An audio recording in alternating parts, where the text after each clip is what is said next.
Hola a todos, bienvenidos de nuevo a esta segunda parte del vídeo 11 titulado Nuestro poder, somos magos creadores. Bueno, estamos ya en la parte interesante de práctica, digamos. En la primera mitad del vídeo he compartido un poquito a qué se nos invita en esta nueva era, cuál es la herencia del paradigma que tenemos impregnado y desde el cual nos movemos y generamos la realidad que estamos teniendo. Y por último, he finalizado el vídeo anterior hablando de el nuevo paradigma de la física cuántica y cómo todas las visiones y los descubrimientos de esta rama de la ciencia están sustentando y apoyando toda la invitación a nivel global que se nos hace ahora de aprender a manejar ese plasma que nos llega del centro de la galaxia y empezar a generar la realidad y las cosas que queremos en nuestra vida. Entonces, en esta segunda parte me voy a detener en concreto en el proceso de creación en acción. Pero antes, una pequeña reflexión, porque según ya hemos visto en el vídeo anterior, la física cuántica, la conclusión general así en una frase sería: la realidad no existe independientemente de nosotros, ahí fuera, apartada de nosotros, sino que nosotros la creamos, la generamos en este universo participante.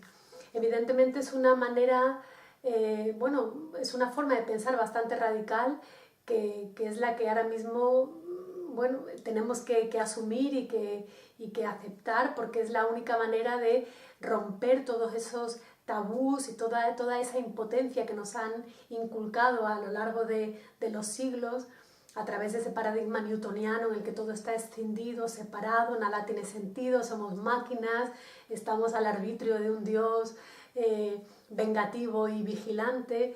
En fin, que tenemos que romper muchas creencias para abrirnos a este nuevo paradigma y sobre todo para aceptar eso, la posición de poder desde la que podemos empezar a crear la realidad que queramos.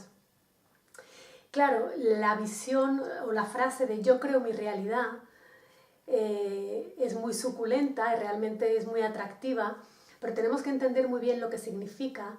Esta frase la acuñó el físico Alan Wolf en los años 70 y el movimiento New Age enseguida se la apropió y la incorporó a su paradigma, a su forma de entender la vida, como yo creo mi realidad, soy poderoso, yo tengo las herramientas para todo.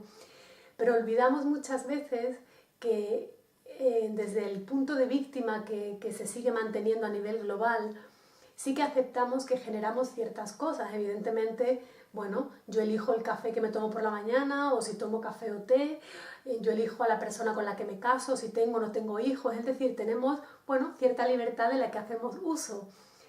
Ahora, si por ejemplo vamos conduciendo, nos cae un tronco de árbol encima del coche y nos revienta el coche y tenemos un accidente, evidentemente es muy difícil aceptar que yo he creado esa realidad. La física cuántica no permite medias tintas, o sea, si somos creadores, no vale crear solamente lo bueno y lo bonito y no crear lo que nos incomoda, ¿no? Entonces, es importante darnos cuenta de que cuando hablamos de que creamos la realidad, existen distintos niveles de creación, distintos yos desde los que creamos. El yo pequeñito, digamos, egoico, si es el que elige el café que se toma o el que elige la persona con la que se casa, pero evidentemente cuando ocurre ese accidente con el tronco, por decir eso, o cualquier enfermedad, cualquier cosa que nos perturbe, que nos dificulte, que nos frene, ese yo que ha generado esa situación es el yo que está conectado realmente con nuestra alma, con nuestro yo superior, con nuestro propósito, y evidentemente nos cuesta aceptar eso porque no queremos crear cosas malas. Pero claro, desde esta visión pequeñita lo vemos malo, desde una visión más amplia, desde el propósito real de nuestra alma, no hay malo ni bueno, todos son experiencias que hemos venido a vivir y a veces tenemos que evolucionar y crecer a través de retos, de cosas aparentemente desagradables, de dificultades, ¿no? Entonces, cuando hablamos de crear, que no se nos olvide que creamos desde distintos niveles del yo y que realmente el objetivo final de la iluminación, del desarrollo de la conciencia es aprender a crear desde una única fuente, para que no haya esta diferencia siempre entre crear desde el yo pequeñito y desde el yo grande, sino que podamos crear en una coherencia y en una armonía. También tenemos que recordar que creamos desde dentro, que realmente la conciencia y la materia son lo mismo, como ha descubierto y sostenido la física cuántica, y que por tanto es el mundo interior el precursor de lo que luego vamos a manifestar en el mundo exterior. Esto lo llevan diciendo las tradiciones espirituales, místicas de todo el planeta desde hace milenios, y ahora la física cuántica viene a confirmar realmente esto, ¿no? Bueno, y aquí llega la chicha, digamos, el meollo del asunto, ¿no? ¿Cómo creamos nuestra realidad? ¿Cuáles son las herramientas de las que disponemos de manera consciente o inconsciente para generar realidad? Bueno, yo he dividido un poquito toda esta información en varias partes. Sería generar realidad a través de los pensamientos, a través de la intención, de la emoción, de la palabra y de la frecuencia del amor. Entonces, empezando con la manera de crear realidad a través de los pensamientos, bueno, esto es algo que desde el ámbito de la espiritualidad se lleva diciendo mucho tiempo. Entonces, bueno, por ejemplo, recordar que ya Gandhi decía: vigila que tus creencias sean positivas, porque tus creencias se convierten en tus pensamientos, y tus pensamientos se convierten en tus palabras, y tus palabras se convierten en tus acciones, y tus acciones se convierten en tus hábitos, y tus hábitos se convierten en tus valores, y tus valores se convierten en tu destino. De manera que toda esta concatenación, ¿no? Toda esta conexión realmente parte de que desde el interior, desde lo más profundo, desde la creencia, generamos nuestro destino, ¿no? Una mujer que fue pionera en todo esto fue Louise Hay, que allá por los años 70 publicó un libro que fue muy revolucionario en ese momento, porque bueno, nadie había hablado de esto de la forma en la que ella lo hacía. El libro de Usted puede sanar su vida, en donde planteaba cómo nuestros pensamientos, nuestras acciones, nuestras palabras están realmente generando todas las experiencias que tenemos en nuestra vida, y cómo nuestro cuerpo es un fiel reflejo de todo ese sistema de creencias, de todas esas palabras que nos decimos a nosotros mismos, y el cuerpo está por tanto reflejando ese diálogo interno y todo ese sistema de creencias y pensamiento. Y ella llegaba a afirmar incluso que evidentemente nadie quiere estar enfermo, y sin embargo todos necesitamos las enfermedades que tenemos, pues son como llamadas de atención para decir: hey, por ahí no van los tiros, no estás alineado con el camino que realmente te hace bien para tu evolución, ¿no? Entonces, bueno, si ya se decía todo esto desde el campo de lo espiritual, la novedad que viene a aportar la física cuántica ahora es la física cuántica, y bueno, y otras derivaciones, ¿no?, mucho más actuales, es que creamos realidad a través de nuestros pensamientos.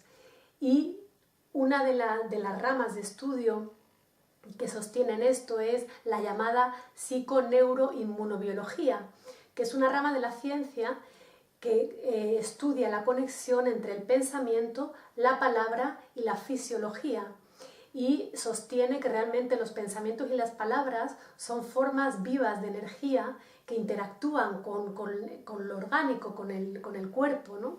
Y que incluso llegan a descubrir que un minuto de pensamiento negativo realmente compromete al sistema inmunológico, lo deja en una situación un poquito vulnerable durante 6 horas.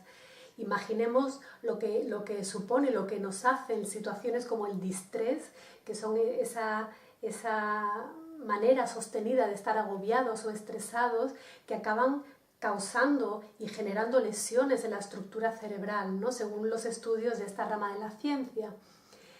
Otro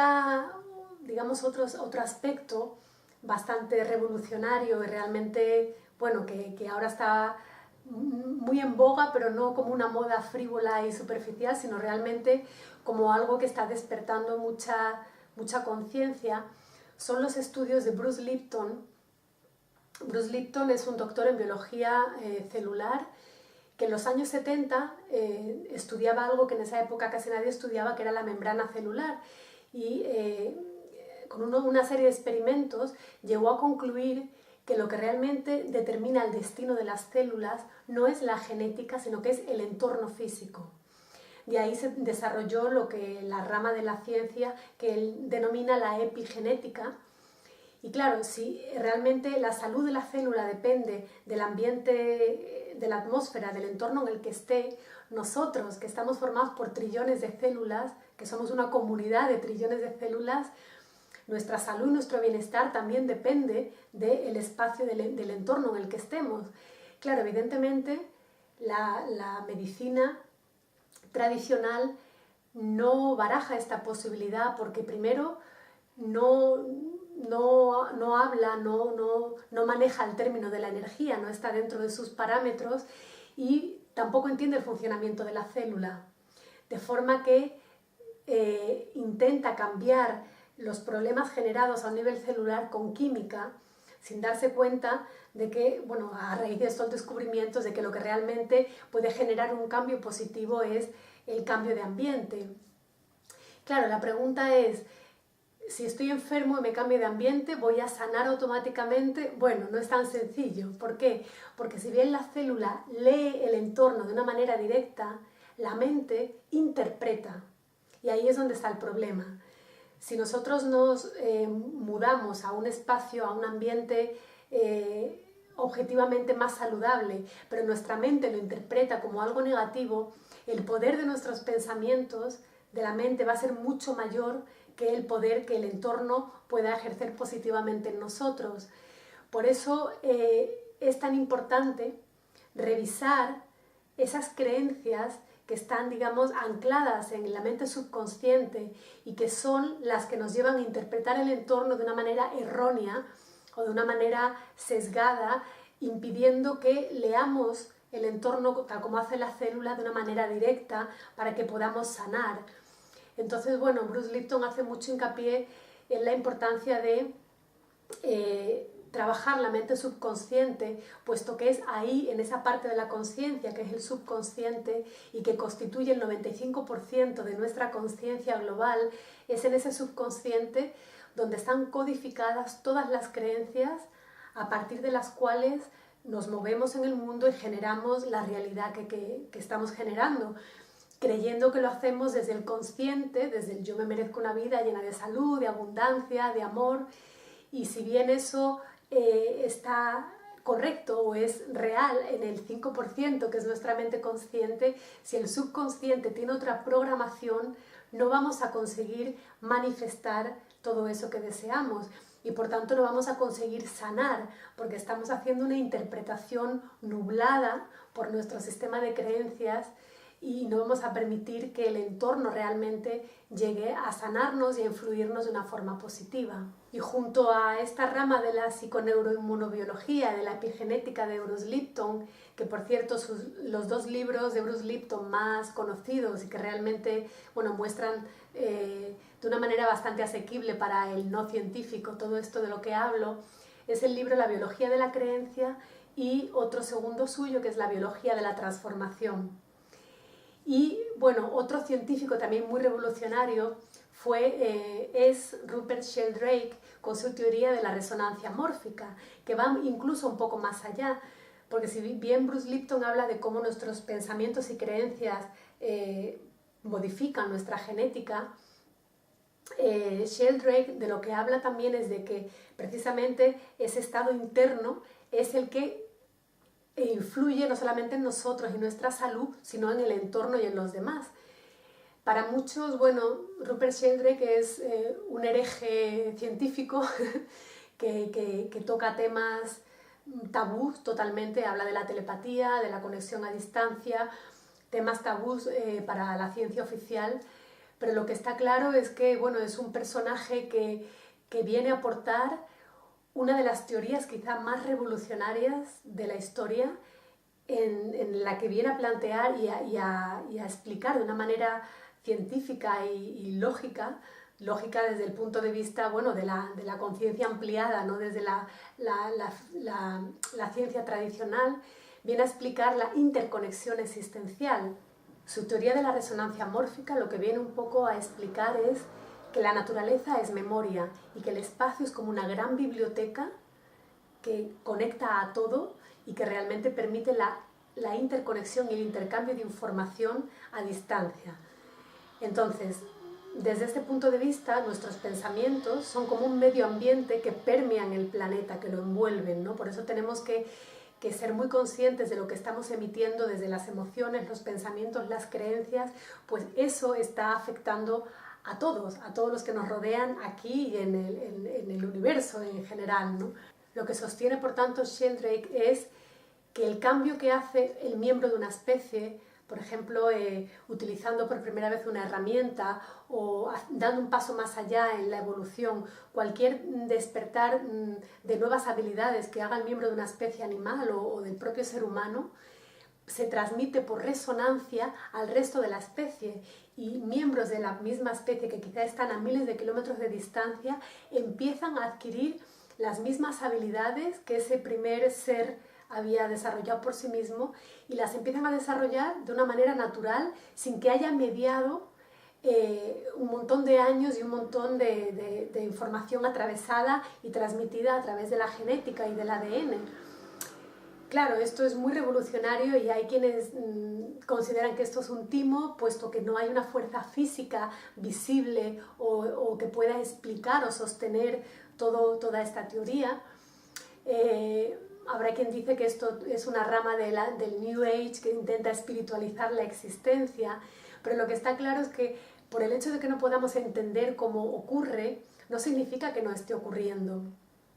Y la teoría de Rupert Sheldrake lo que viene en realidad es a explicar algo muy importante, que es la conexión del hombre y la naturaleza, la conexión de la conciencia y la materia, y viene a dar una explicación científica a esa interconexión que sentimos con seres que están quizá en el edificio de al lado o que están en la otra punta del planeta, ¿no? Y sobre todo lo que viene es a posibilitar una explicación científica sobre la transmisión de información y sobre la evolución de las especies sin que haga falta o yendo más allá de la transmisión genética, y hablando de una transmisión que es horizontal y no vertical como la del ADN, transmitida de generación en generación, una información que es horizontal, que se puede transmitir a distancia y que además se extiende a lo largo de toda la especie, ¿no?, que conforma la experiencia. De forma, bueno, todos estos apuntes que estoy compartiendo, estos científicos, están abriéndonos a la posibilidad de que realmente nuestro pensamiento, la forma en que generamos creencias y la forma en la que nos relacionamos con el mundo a través de la mente, genera la realidad, la afecta y la influye.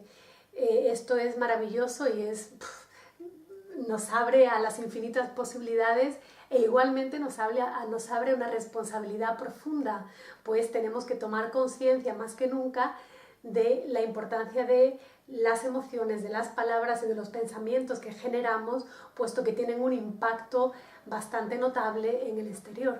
Y junto al poder de nuestros pensamientos para generar realidad, está también el poder de nuestra intención.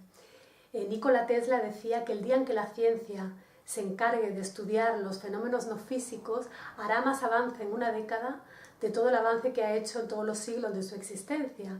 Y él decía que realmente para conocer la naturaleza verdadera del universo tenemos que hablar en términos de frecuencia, energía y vibración. Y esto es precisamente un poco lo que viene a confirmar la física cuántica, que a un nivel subatómico la mente y la energía, la materia y la energía, realmente es lo mismo, y que nosotros con nuestra conciencia que está conectada con esa energía tenemos la capacidad de influir y de transformar la realidad física.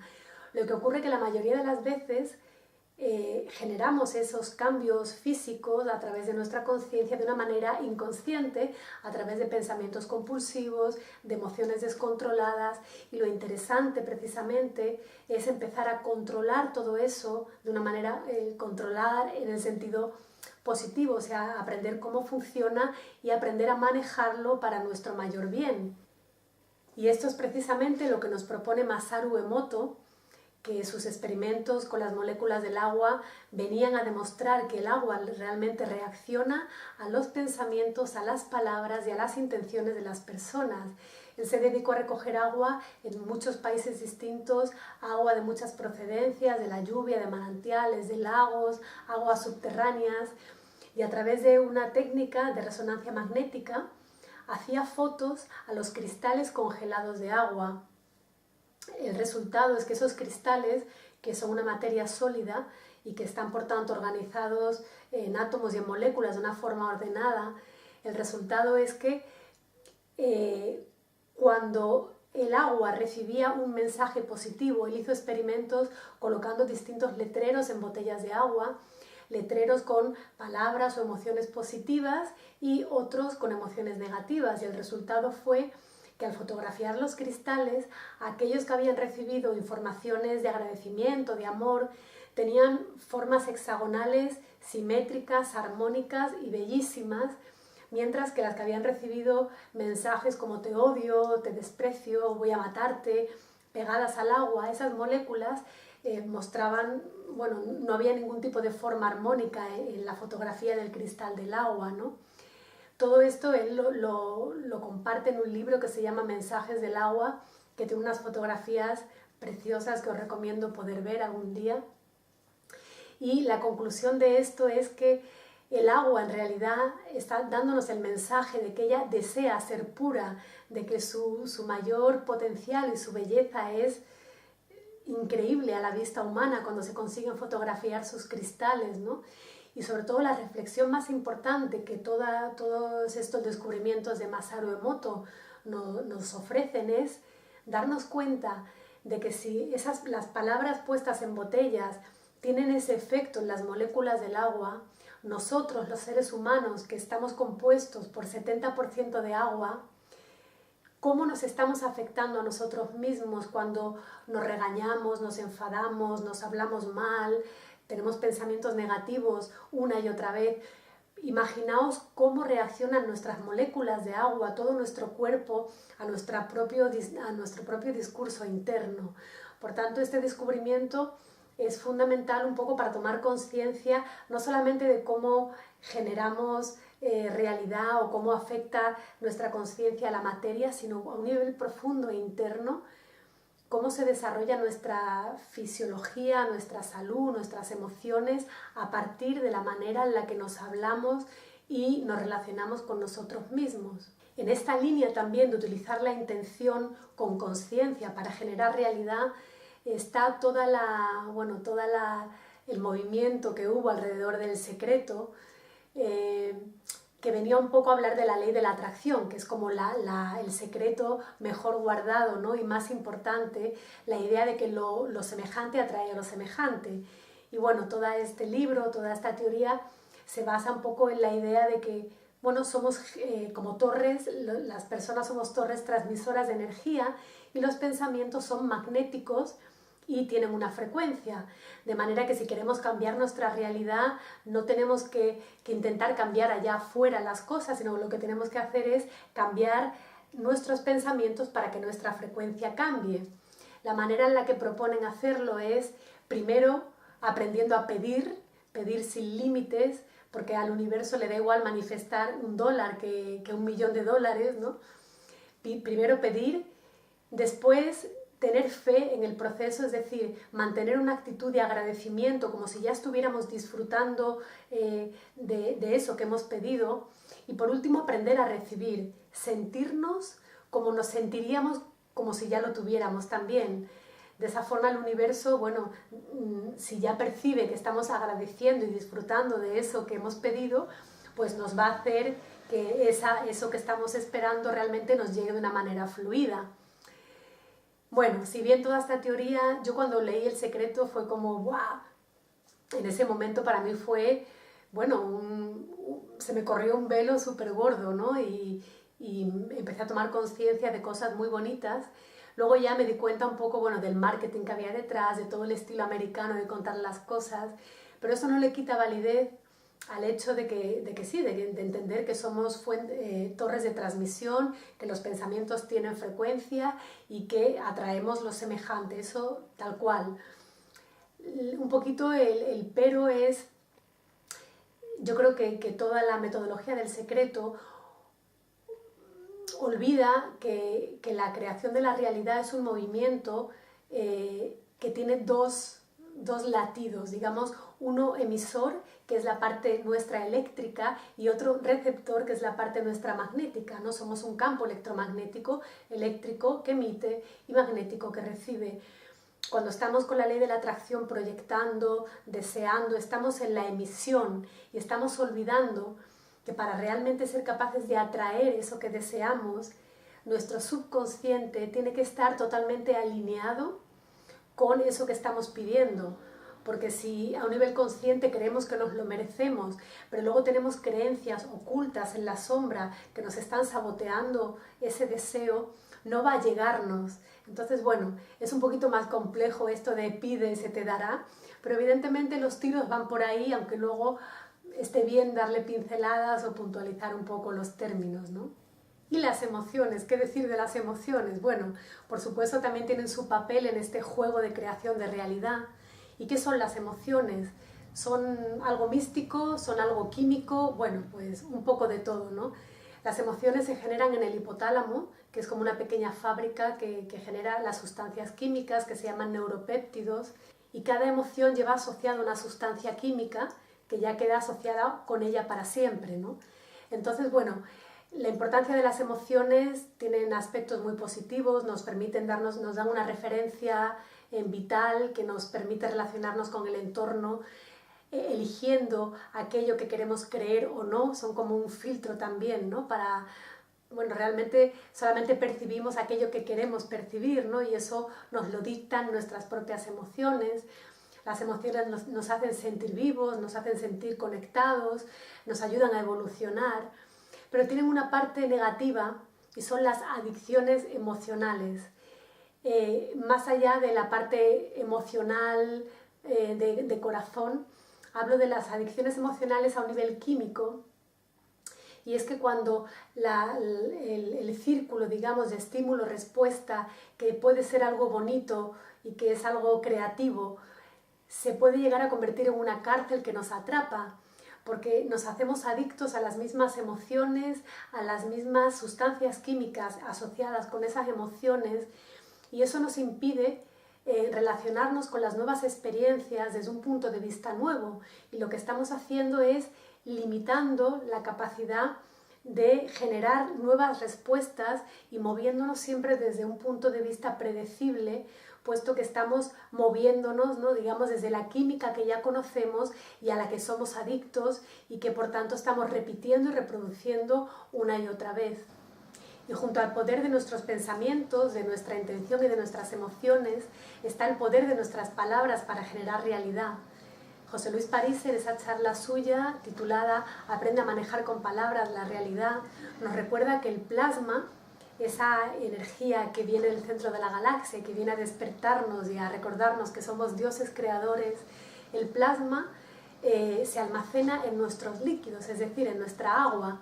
Por tanto, es fundamental aprender a codificar a través de la palabra, que es como el elemento gaseoso, aprender a codificar y a despertar ese plasma, que serían nuestros líquidos, para poder materializarlo en algo sólido, en la materia, ¿no? Para poder crear un cambio real, físico y visible. Entonces, bueno, esto es algo que ya sabían los antiguos. De hecho, una de las palabras para referirse a Dios es la palabra logos, que entre sus significados está el de palabra. De hecho, en el inicio fue el verbo, ¿no? Ya lo dicen las escrituras. Y de hecho toda la historia de la magia gira alrededor del poder de la palabra. ¿Y cuál es la palabra mágica más conocida y más poderosa? Abracadabra. ¿Y qué significa abracadabra? Significa yo creo mi realidad según hablo. Por tanto, tenemos que ir más allá de lo que nos han enseñado en el colegio, con la gramática, aprender a usar la lengua, respetando las reglas gramaticales, que está muy bien y que es muy importante, pero tenemos que aprender a recobrar la importancia y el poder de aquello que nos han enseñado a denigrar, que es el lenguaje, ¿no? No nos damos cuenta de la manera y del poder tan grande que tiene la manera en la que nos hablamos, puesto que la forma en la que nos hablamos va a determinar el tipo de experiencias que vamos a vivir. Y esto hoy en día se hace más urgente que nunca y tiene más importancia que nunca, puesto que la aceleración de la conciencia que está trayendo todo el plasma hace que nosotros seamos los únicos responsables de crearnos una realidad maldita, que fijaos qué bonita cuando separamos en la etimología la palabra maldita significa mal dicho. Una realidad maldita es una realidad mal dicha, mal enunciada, y una realidad, por el contrario, bendita, es una realidad bien dicha, a la que hemos sabido dar las órdenes, por así decir, adecuadas para que genere la abundancia, la salud, la plenitud que realmente queremos en nuestra vida. Y si este es el poder tan grande que tienen las palabras, cuando las utilizamos con una intención, podemos toparnos con resultados en el mundo científico tan importantes como, por ejemplo, el de poder esculpir nuestro cerebro a través de nuestras palabras o poder programar nuestro ADN. Ya fue Ramón y Cajal el que dijo una frase que en su día, bueno, se consideró una metáfora, pero que hoy en día, a la vista de los descubrimientos de la física cuántica y demás, se sabe que lo decía de una manera literal. Y él decía que todo ser humano, si se lo propone, puede ser el escultor de su propio cerebro. Y es que, bueno, a través de una serie de experimentos con tomografías y demás, descubrieron que aquellos individuos que tenían trastornos psiquiátricos y que se hablaban bien a sí mismos, conseguían remodelar su cerebro de una manera que sus enfermedades se reconducían de una manera mucho más positiva que aquellos que no hacían esta práctica de hablarse bien a sí mismos, ¿no? Más allá, incluso, un grupo de científicos rusos de los campos de la biofísica y de la biología molecular llegaron a la conclusión de que podemos reprogramar o programar nuestro ADN a través de las palabras y de las frecuencias. Y ellos enfocaban sus estudios sobre todo en ese 90% del llamado ADN basura, que precisamente porque no se conoce para qué sirve, lo han denominado basura durante muchísimos años. Entonces, bueno, el 10% del ADN que se sabe que está destinado a generar proteína y a construir nuestro cuerpo, ese es solo un 10%. Imaginaos el 90%, que es la mayoría del ADN, ¿para qué sirve, no? Entonces, bueno, estos científicos aunaron dos ramas de la ciencia aparentemente tan dispares como la lingüística y la genética para intentar entender y comprender desde dentro ese 90% de ADN basura. Y las conclusiones a las que llegaron es que el ADN no solamente sirve para construir nuestro cuerpo, sino que sirve sobre todo para almacenar datos. Y que el código genético en realidad es un tipo de lenguaje que funciona de la misma manera que funcionan los lenguajes humanos. Por tanto, el ADN se modifica y se altera a través de la vibración del lenguaje humano. De ahí la importancia que cada persona a nivel individual haga ese viaje de introspección y tome conciencia de su potencial, de la manera en la que habla, ya no del significado de las palabras, sino de la vibración de las palabras, para entender realmente de qué manera está creando su realidad y poder conectar con ese porcentaje tan elevado del ADN hasta ahora despreciado, y que es realmente el que contiene toda la información de nuestra magnificencia y de nuestro poder. Bueno, llegamos al último de los mecanismos, por así decirlo, o de los recursos internos que tenemos para generar realidad. Y ahora hablo de la frecuencia del amor. Bárbara Marsinia, que en su libro Familia de Luz, nos recuerda que en este cambio de era el gran reto al que nos enfrentamos es el de aprender a reconocer las frecuencias, el aprender a reconocer no solamente las frecuencias, sino también a reclamar nuestra habilidad innata para sentir, que nos han privado y de la que nos están separando continuamente, ¿no? y tenemos que responsabilizarnos respecto al amor para empezar a generar esas frecuencias en nuestro interior y poder impregnar el planeta de esa frecuencia de amor para que realmente demos el cambio cualitativo que tenemos que dar, ¿no? Además de la importancia de las frecuencias del amor, que son fundamentales en este cambio, hay una serie de revelaciones y de experimentos científicos que nos dan una información súper importante. Hay una mujer, una matemática francesa que se llama Annie Marquier, que sostiene que el corazón tiene cerebro. Y bueno, con sus investigaciones ella aúna, ¿no?, el campo de la ciencia y de la conciencia para llegar a la conclusión de que el corazón tiene un sistema nervioso independiente y autónomo perfectamente desarrollado, independiente del de la cabeza, del cerebro de la cabeza. Asimismo habla de que el corazón tiene el campo electromagnético más potente de todos los órganos del cuerpo, 5000 veces más poderoso que el campo electromagnético del cerebro.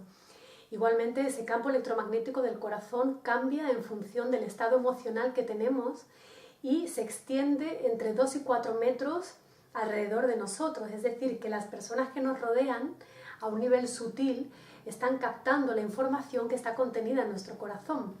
Gracias a esos circuitos neuronales que tiene el corazón, somos capaces de aprender, de retener información y de actuar, incluso de tomar decisiones desde el corazón, independientemente de la cabeza. Y es que lo increíble de estos descubrimientos es que el cerebro del corazón es el primero que recibe la información, de manera que es el que luego arrastra al cerebro de la cabeza. Cuando la información pasa primero por el cerebro del corazón, como no contiene las memorias un poco anquilosadas, todas esas adicciones emocionales de las que hablábamos antes, puede permitir que en el cerebro de la cabeza se generen y se abran centros de percepción nuevos que hasta entonces permanecían cerrados y que nos van a permitir acceder a una manera nueva de sentir y de percibir la realidad que hasta entonces la teníamos cerrada. La pregunta entonces es cómo activar ese cerebro del corazón. Bueno, por un lado sería cultivando las cualidades propias del corazón, como son la empatía, la compasión, la paciencia, la escucha, al igual también que el cultivo de emociones y de pensamientos positivos es muy importante también. Igualmente, para activar ese cerebro del corazón es importante liberarnos de esa sensación de separación y de todos esos mecanismos primarios de miedo, de subyugación de unos con otros, de deseo, de control. ¿Cómo podemos hacer eso? Bueno, pues manteniéndonos un poco como observadores de nuestras emociones y pensamientos, procurando no juzgarlos, aprendiendo a escoger emociones que nos hagan sentir bien, reconociendo que nuestras reacciones emocionales surgen del interior y no del exterior, aprendiendo a confiar en nuestra intuición. Y cuando todo esto lo vayamos cada vez más integrando, llegamos a la conclusión fundamental de que el amor no es una emoción, el amor es un estado de conciencia que realmente nos permite conectarnos con la esencia divina de lo que somos y con la divinidad y con el todo que todos somos y que nos rodea. El Institute of Heart Math se ha dedicado mucho a estudiar todo este asunto del corazón y del campo electromagnético y de cómo nos condiciona y nos permite generar realidad, y habla de que cuando funcionamos desde el cerebro del corazón entramos en un estado de armonización y de coherencia biológica desde el que el cerebro, el sistema nervioso y el corazón funcionan en armonía y en conjunción, y desde ahí es desde donde podemos empezar a crear una realidad armónica, coherente, abundante, sana, desde donde todo fluye y desde donde realmente podemos acceder a planos superiores de conciencia, donde el amor sea el sentimiento y la emoción que prevalezca. Bueno, pues visto lo visto que tenemos todos estos recursos de nuestros pensamientos, nuestra intención, nuestras emociones, nuestras palabras y la frecuencia de nuestro corazón y de nuestro amor, la pregunta es: ¿por qué, si somos magos, no hacemos magia? ¿Por qué no podemos manifestar la realidad que queremos? ¿Por qué no tenemos la salud, la abundancia, el amor, la paz que queremos? Y realmente tenemos todos esos recursos y esa varita mágica para hacer el cambio.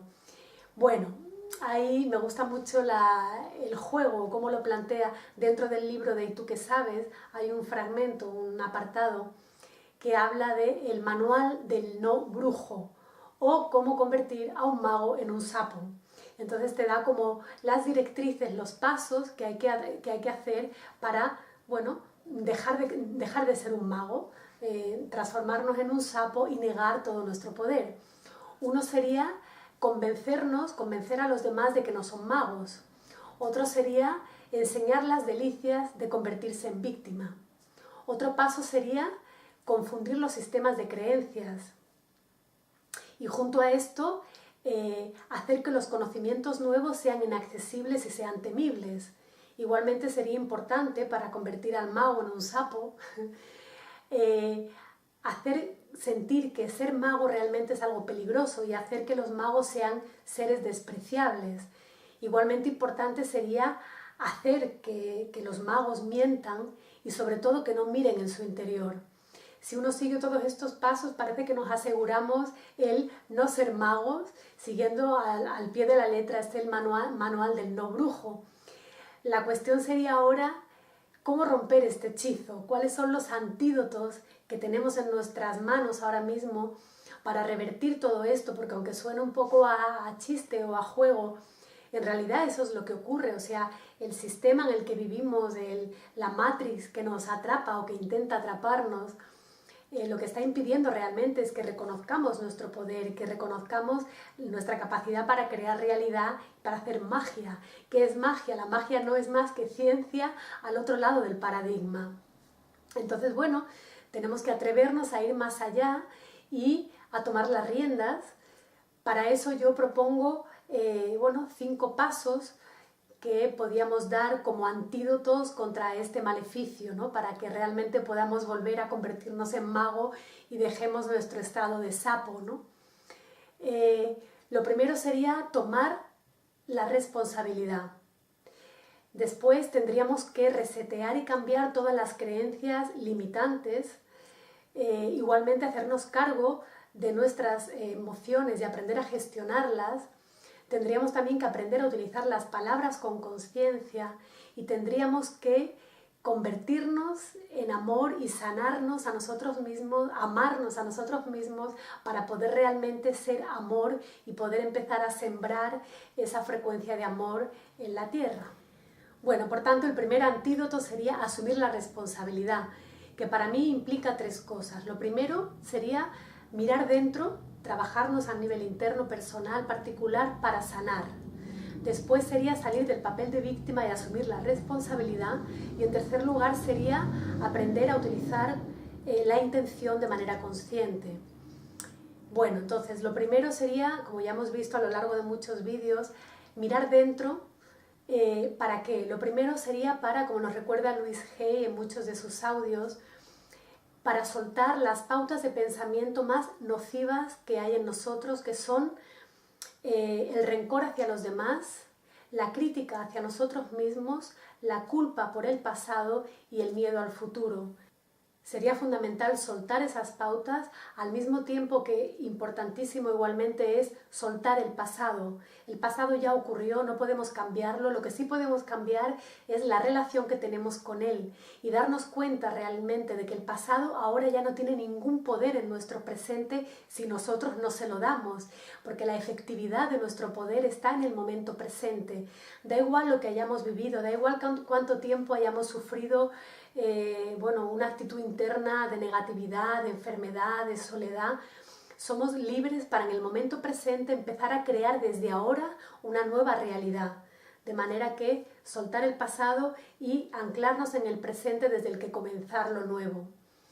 Entonces, después de mirar o junto a esta introspección, es fundamental soltar el papel de víctima, que evidentemente nos trae algo positivo, que es creamos compasión en los demás, evitamos asumir la responsabilidad de lo que nos pasa, evitamos asumir la experiencia si es negativa, mantenemos una autoimagen intacta, porque no hemos sido nosotros los que hemos creado esto malo que nos ha pasado. Pero luego tiene su contraparte. Cuando estamos en la victimización, estamos negando nuestra capacidad para crear realidad y estamos a nosotros mismos quitándonos ese poder para crear realmente, ¿no? Cuando estamos en la víctima, estamos negando la realidad, estamos escindiéndonos de la realidad y estamos, bueno, como ya he dicho, limitando toda la capacidad de crecimiento y de evolución. Por eso es tan importante que asumamos la responsabilidad, que aceptemos que nuestra conciencia modifica, altera y crea la realidad. Y cuando aceptamos eso, aunque realmente no sepamos cómo lo hacemos, el primer paso es aceptarlo. Estamos poniendo fin a la victimización, a la impotencia, estamos aprendiendo a generar los recursos que necesitamos para nuestro bienestar y estamos tomando las riendas de nuestra salud, de nuestra felicidad, de nuestra plenitud, sin tener que estar a expensas de lo que nos traigan de fuera, sabiendo que somos nosotros los que generamos todo lo que necesitamos. Y en tercer lugar, dentro de esta toma de responsabilidad, estaría el aprender a usar la intención con conciencia. Porque claro, cuando queremos crear realidad y vemos que no se manifiestan las cosas, la pregunta es, bueno, ¿qué estamos haciendo mal?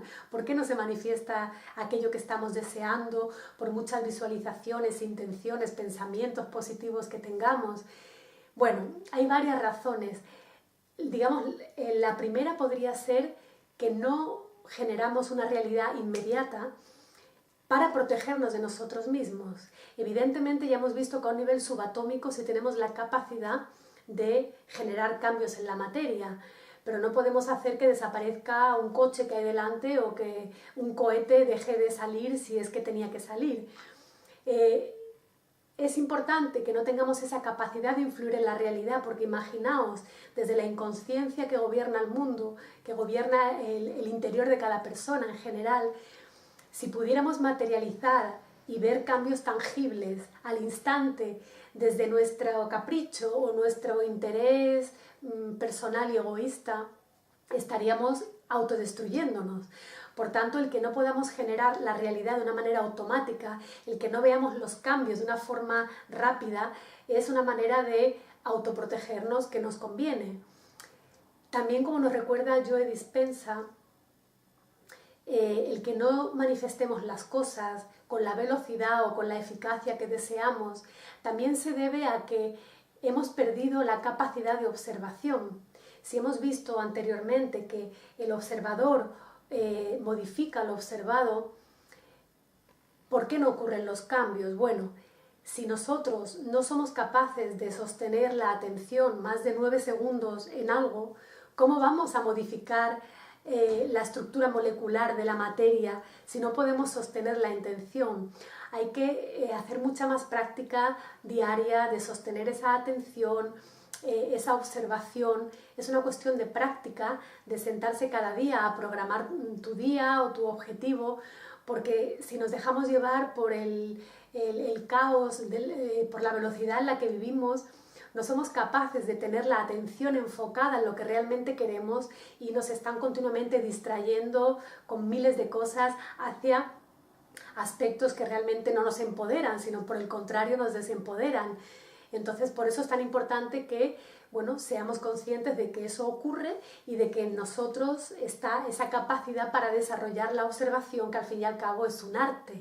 Otra de las razones por la que no manifestamos aquello que deseamos de una manera casi automática es por nuestra impaciencia. Estamos acostumbrados a recibir respuestas y reacciones de una manera veloz y no tenemos la paciencia para permitir que las cosas se manifiesten en el tiempo divino que necesitan, ¿no? Entonces nos rendimos y como no vemos el resultado que queremos, lo dejamos. Y es justo detrás de ese instante en el que hemos dejado la intención de crear cuando todas las potencialidades podrían tomar forma en la materia, ¿no? Entonces, bueno, nuestra impaciencia no nos facilita el crear la realidad que deseamos. Otra de las causas también, y esta nos la proporciona José Luis Parise, es que estamos creando realidad desde un paradigma antiguo. Si queremos crear algo nuevo, utilizando los pilares del paradigma antiguo, como son la política, la economía, la ciencia y la religión, no vamos a poder generar una nueva realidad. Y es que estos pilares son los que nos llevan a preguntarnos, la política nos lleva a preguntarnos, ¿puedo o no puedo? La religión lleva a preguntarnos, ¿debo o no debo? La ciencia nos lleva a preguntarnos, ¿sé o no sé? Y la economía nos lleva a preguntarnos, ¿tengo o no tengo? Entonces lo que tenemos que romper son todas estas estructuras, que no es que no tengan que estar ahí, lo que no tenemos que hacer nosotros es utilizarlas como base para crear nuestra realidad. Entonces tenemos que atrevernos a ir más allá de lo que tenemos, más allá de lo que sabemos, de lo que debemos y de lo que sabemos, para empezar a crear una realidad desde parámetros nuevos. No podemos crear algo desde unas expectativas ya previsibles de antemano, puesto que entonces lo que vamos a crear va a ser siempre lo mismo de una manera repetida.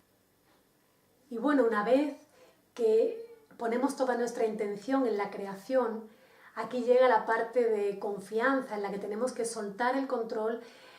Nos hemos enfocado en el qué y tenemos que permitir que sea el universo el que decida el cómo va a llegar eso a nuestra vida, cuándo va a llegar, de qué manera, con qué medios, a través de qué personas. Ahí está la sorpresa, la magia y la diversión de todo esto, ¿no? Soltar y permitir que el universo disponga. Bueno, el segundo antídoto para deshacer este hechizo que nos ha convertido en sapos y que nos ha hecho olvidar que somos magos sería el de cambiar las creencias limitantes. Si ya hemos visto anteriormente que creamos a través del pensamiento, tenemos que darnos cuenta de que si estamos creando desde la mente subconsciente y estamos creando desde lo conocido, no vamos a poder materializar una realidad nueva. Y es que, claro, ya hemos comentado también cómo somos, digamos, torres de emisión energética, cómo nuestros pensamientos tienen una frecuencia y una vibración y que atraen todo lo que esté en sintonía con esa vibración. Pero claro, como no somos conscientes de nuestras sombras, de nuestras partes oscuras, estamos emitiendo sin saberlo una serie de frecuencias, de creencias, de parámetros que nos están trayendo a nuestra vida cosas que no queremos. Por eso es tan importante hacernos conscientes de esas creencias que están moviendo y generando nuestra realidad. De la misma manera, cuando creamos realidad desde lo conocido, tampoco podemos generar algo nuevo porque estamos, como decía París, estamos aplicando todos los pilares del paradigma antiguo para crear algo nuevo, lo cual es totalmente incongruente. Entonces, ¿de qué tenemos que tener conciencia para crear desde un sistema de creencias renovado? Tenemos que darnos cuenta, como nos comparte Neil Walsh, que es el autor de Conversaciones con Dios, y que en un vídeo suyo habla de que Dios siempre dice sí, y que realmente no puedes tener lo que quieres porque ya lo tienes. Esa es la creencia, que creemos que no lo tenemos y ya lo tenemos. Lo que pasa es que no lo estamos experimentando. No lo estamos experimentando porque no estamos alineados todavía con esa frecuencia. Tenemos que tener conciencia de que Dios, la creación, el universo, siempre dice sí, de manera que tenemos que saber cuál es ese pensamiento promotor, cuál es esa inercia interna desde la que estamos creando esa realidad externa. Por eso es tan importante tomar conciencia de las creencias subconscientes de las que ya nos hablaba Bruce Lipton, porque son realmente las creencias subconscientes las que están creando nuestra realidad, desde el 95% de nuestra mente subconsciente. Para cambiar las creencias que nos limitan por otras creencias que nos apoyen, hay varias maneras de trabajar, pero ya hemos visto que si no accedemos a la mente subconsciente, que es donde se depositan todas estas creencias a través de las cuales generamos la realidad, mientras no accedamos a la mente subconsciente, no vamos a poder hacer un cambio real en nuestra vida. Hay una técnica que se llama Psyche, que tiene efectos increíbles, puesto que se dedica precisamente a localizar esas creencias inconscientes y a resetear como el software de la mente, digamos, introduciendo creencias nuevas que nos apoyen. Esta técnica fue originada en el 88 por Robert M. Williams y a través de una serie de técnicas, de unos balances, con posturas de cerebro integrado, se consigue realmente que se resetee toda esa información limitante que está en nuestra mente subconsciente para podernos posibilitarnos el cambio. Evidentemente, con cambiar la creencia no es suficiente. Las creencias sirven para eliminar los obstáculos subconscientes que nos separan de nuestro objetivo, pero luego es muy importante que la persona dé sus pasos de acción para posibilitar el cambio. Bueno, y si hemos visto anteriormente que las emociones son otra de nuestras herramientas para generar realidad, es por tanto fundamental que el tercer antídoto para volver a ser magos y dejar de ser sapos sea aprender a gestionar las emociones. Y lo más importante es, sobre todo, tomar conciencia de nuestras adicciones emocionales. Darnos cuenta de que la humanidad está atrapada básicamente en los 3 chakras, las emociones de la supervivencia, del sexo y del poder, y que para salir del sótano de la humanidad, por así decirlo, es fundamental aprender a poseer las emociones. ¿Qué significa poseer una emoción? Bueno, significa que seamos nosotros quienes elijamos el estado emocional en el que queremos estar y no sea la emoción la que nos posea a nosotros y nos arrastre a un estado que al final nos perjudica y que de una manera inconsciente nos está haciendo generar y crear una realidad que nos desempodera y que no nos apoya. Entonces, bueno, ¿cómo podemos poseer una emoción? Lo primero es tener conciencia de que está ahí, de que tenemos esa emoción. Después tendríamos que observarla sin juicio. Aquí viene la parte difícil. Sin juicio, bueno, recordándonos que todos tenemos nuestras adicciones emocionales, cada uno de un color, de un tamaño, de una forma, y que también, bueno, son maneras de aprender y que no tenemos que flagelarnos y culparnos por tener esa emoción. Entonces la identificamos, la observamos, no la juzgamos.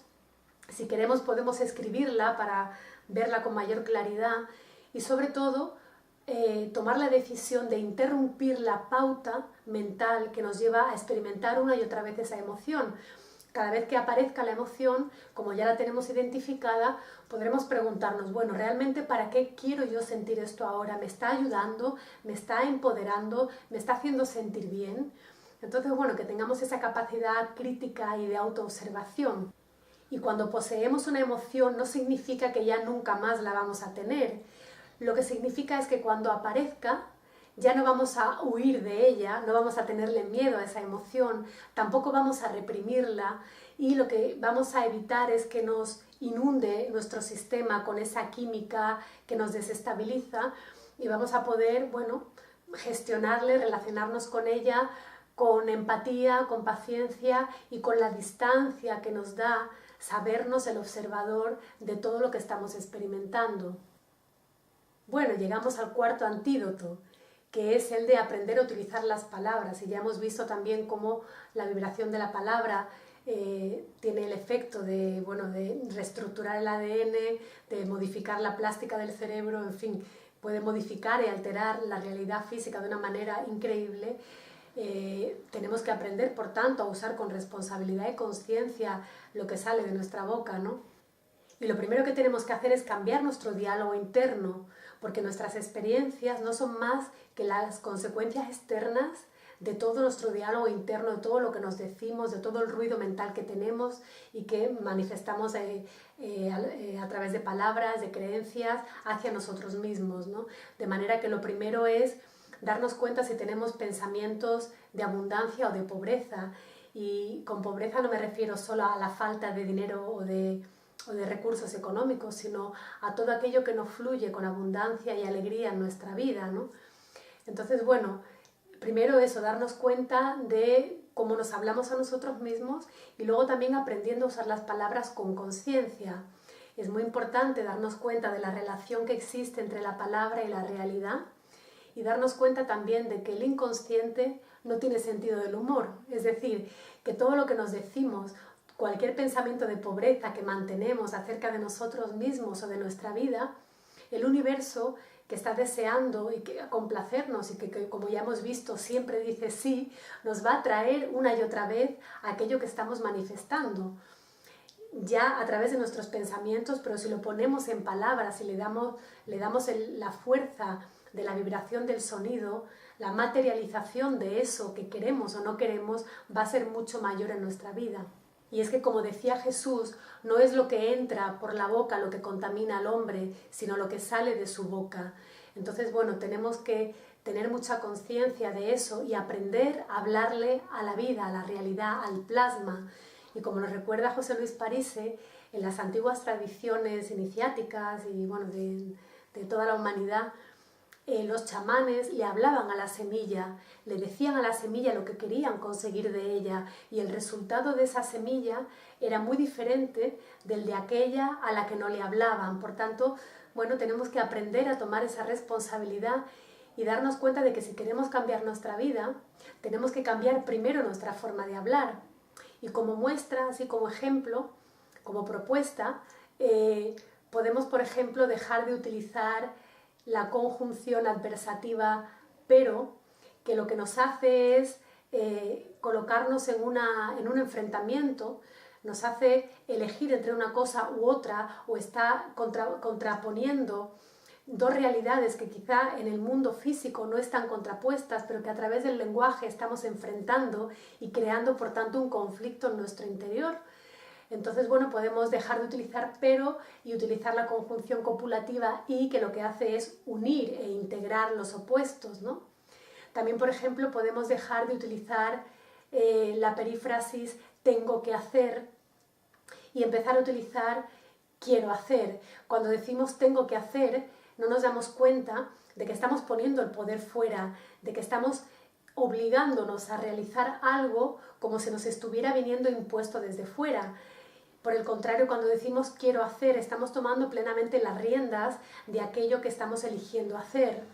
Lo mismo pasa un poco con el par de palabras debería y podría.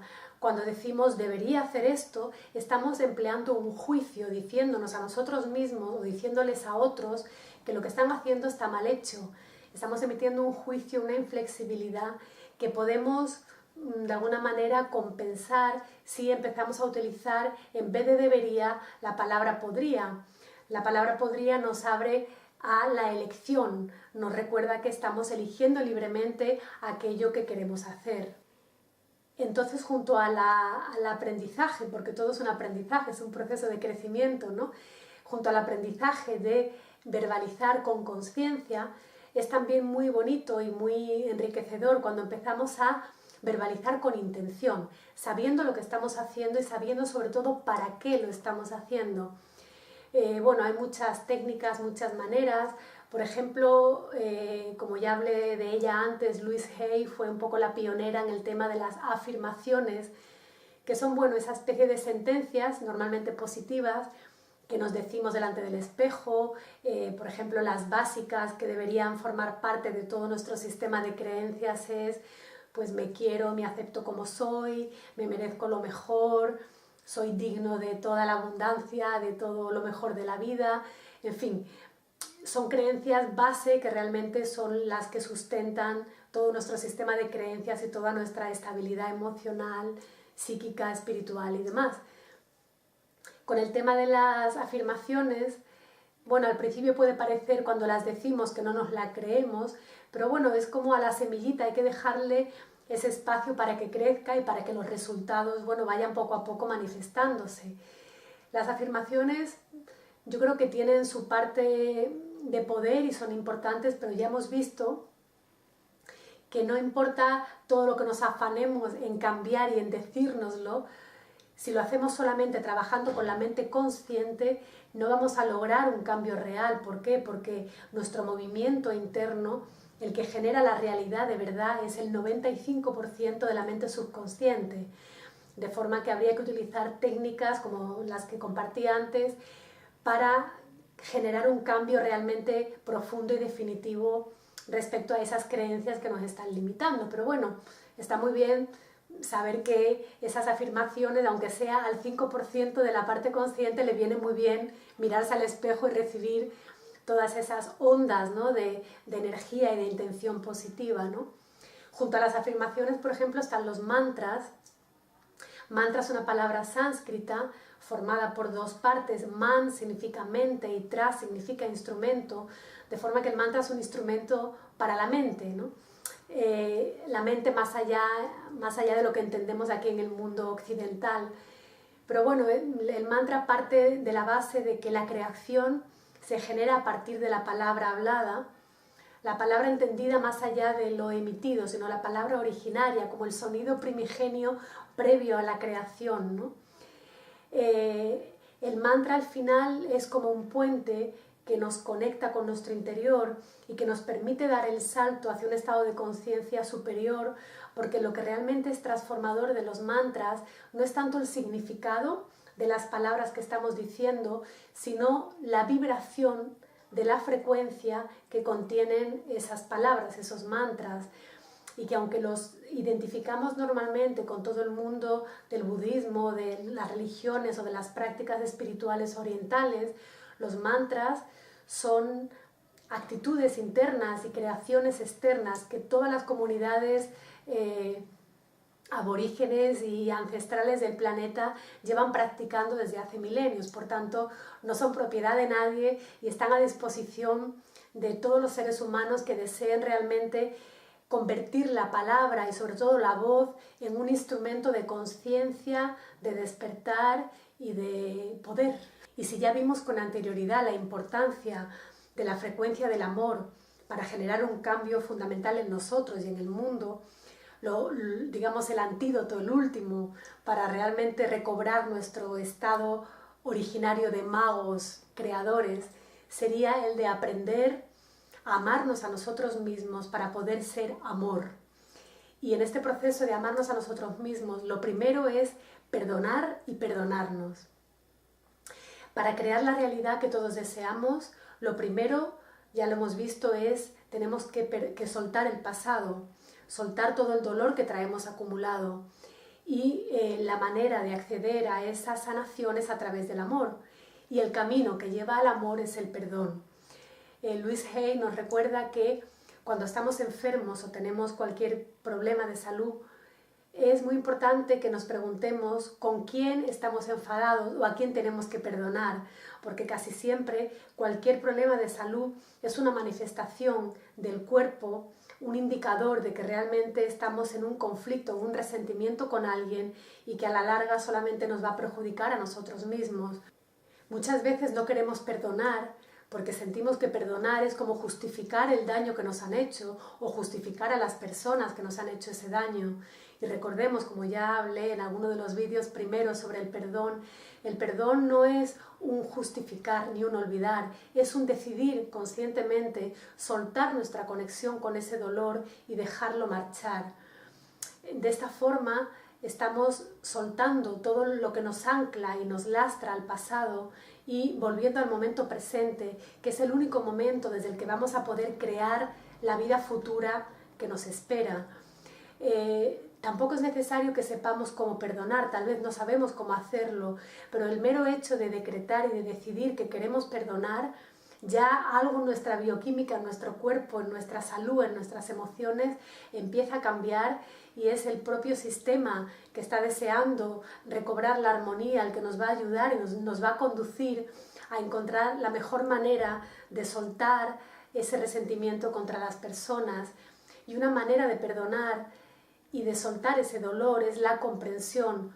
Cuando comprendemos la infancia de las personas que nos han hecho daño, se nos anula totalmente la rabia y el resentimiento, porque la comprensión y la compasión transmutan totalmente ese dolor, ¿no? Y entonces cuando perdonamos a los demás es cuando abrimos la puerta a perdonarnos a nosotros mismos y abrimos la puerta a amarnos a nosotros mismos, que ese sería el segundo aspecto necesario para realmente volver a ser amor y volver a amarnos a nosotros mismos.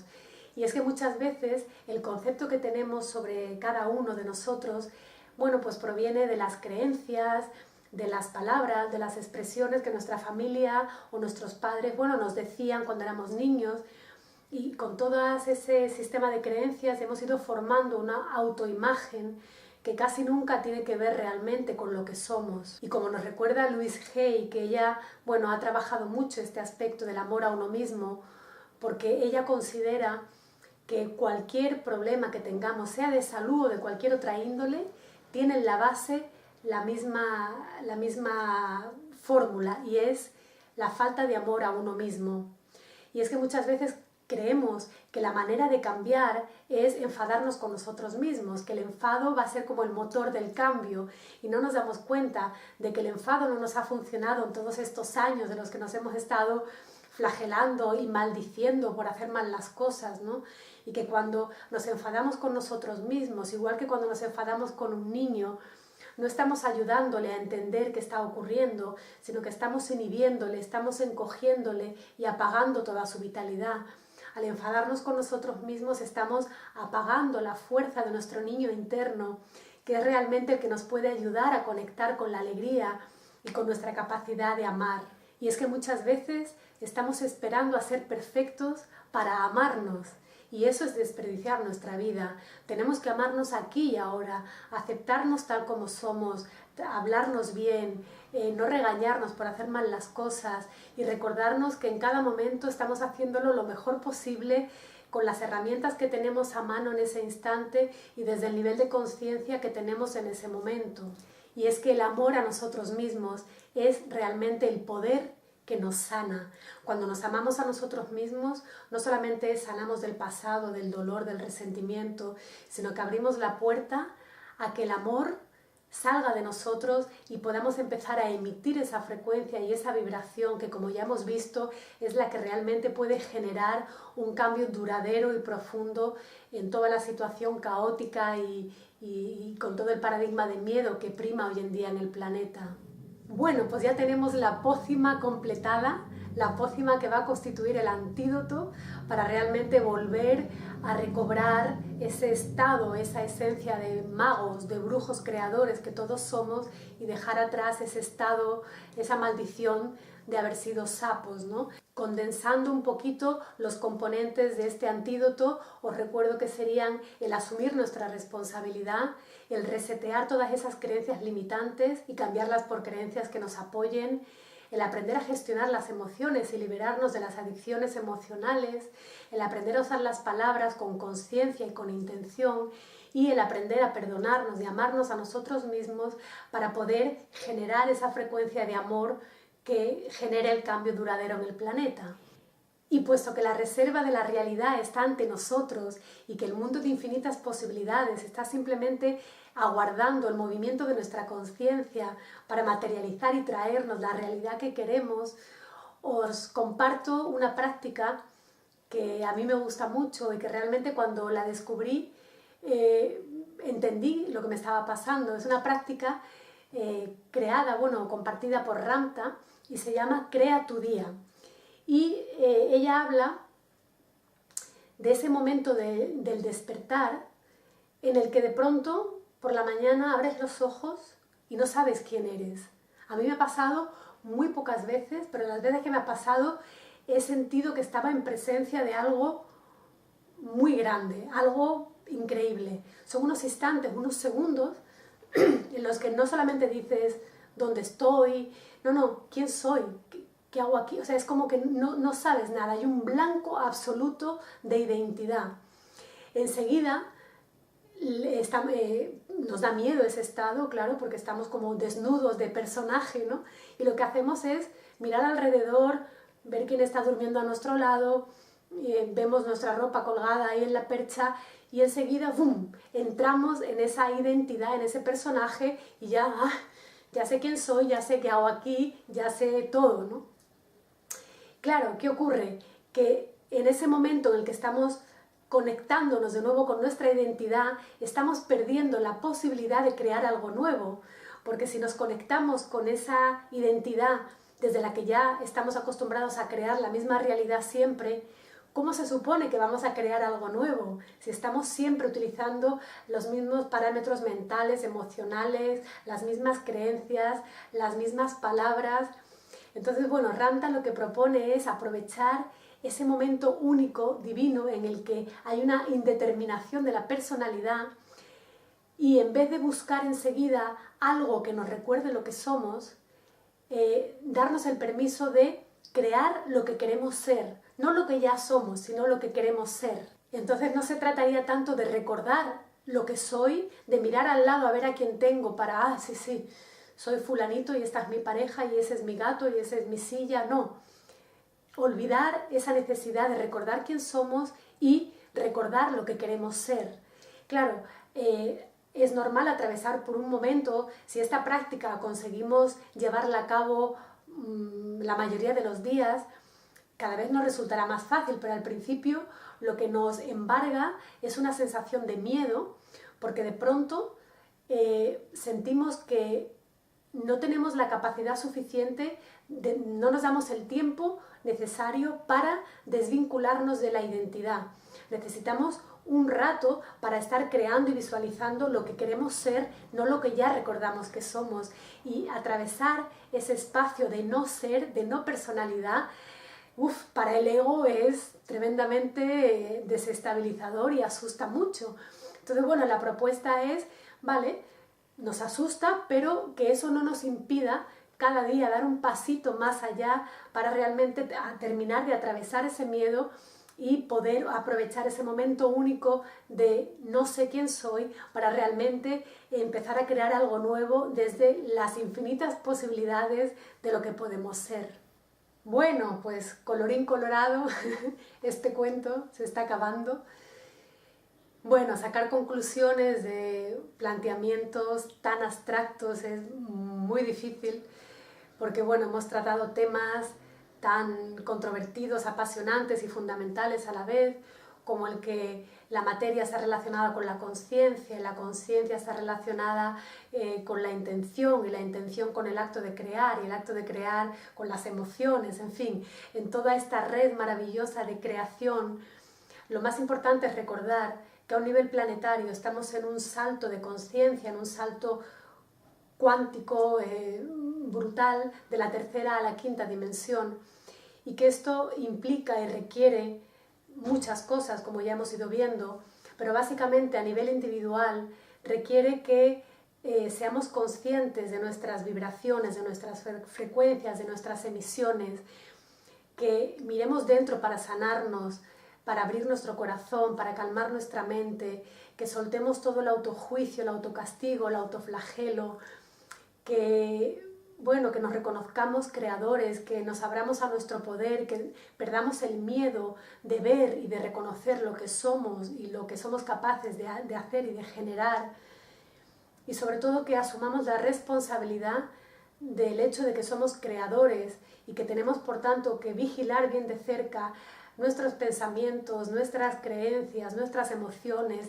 nuestras palabras, la manera en la que sentimos y generamos desde el corazón, porque solamente cuando todo esto se realiza a un nivel individual será como podamos rescatar esa conciencia de colectividad, que es la conciencia realmente que va a cambiar y que ya está cambiando toda esta locura de mundo en el que vivimos, ¿no? Porque la conciencia es el instrumento más importante de evolución. Y realmente, si esperamos que los 7.000 millones de seres humanos despierten para que el cambio ocurra, eso es una aspiración un tanto irreal, pero lo que sí es, lo que es real, y eso hay muchos estudiosos que vienen hablando de ello, es que mientras haya un 1% de la población mundial que esté despierta, la llamada masa crítica, la humanidad está ya llamada al despertar. Y ese 1% no es más que 8.000 personas. Con que 8.000 personas estemos despiertas en el planeta, por resonancia mórfica, como nos recordaba Sheldrake, vamos todos a ir despertando, y de hecho eso es lo que está ocurriendo, ¿no? Todo el plasma que está llegando está acelerando muchísimo el despertar de la conciencia. Y eso realmente es lo que va a permitir que toda la envoltura que recubre esta Matrix acabe saltando en pedazos. Y cuando eso ocurra, que ya está ocurriendo, será cuando realmente podamos entender que todo tiene un sentido, que somos cuidados, que el universo tiene una coherencia y un plan divino y perfecto, que somos amor, que somos capaces de generar amor y que somos amados y sostenidos, que somos capaces de crear lo que queramos, que estamos llenos de salud y vitalidad, que la abundancia está a nuestra disposición. Y entonces, desde estas certezas, cuando alguien, quien sea, intente hacernos creer que no somos magos, no tenemos más que recurrir a este antídoto que he compartido, que habrá muchos otros, por supuesto. Yo he compartido lo que vibra conmigo, ¿no? Y lo que realmente deseo ahora expandir desde mi corazón es esa certeza de que realmente somos magos, de que nadie tiene que decirnos cuál es el poder que cada uno tiene dentro, y que solamente conectando con nuestra palabra, nuestro corazón, nuestras creencias y con la voluntad de cambiar desde la alegría y desde la conciencia, es como vamos a poder generar un cambio en nuestra propia vida a nivel individual y luego, por supuesto, y más importante, a nivel planetario, como comunidad y como humanidad. Por tanto, recordemos que somos magos y que el poder de lo eterno y que el poder de la creación y del creador está dentro de cada uno de nosotros. Os mando un beso, un abrazo agradecido y emocionado y nos vemos en el próximo vídeo. Hasta pronto.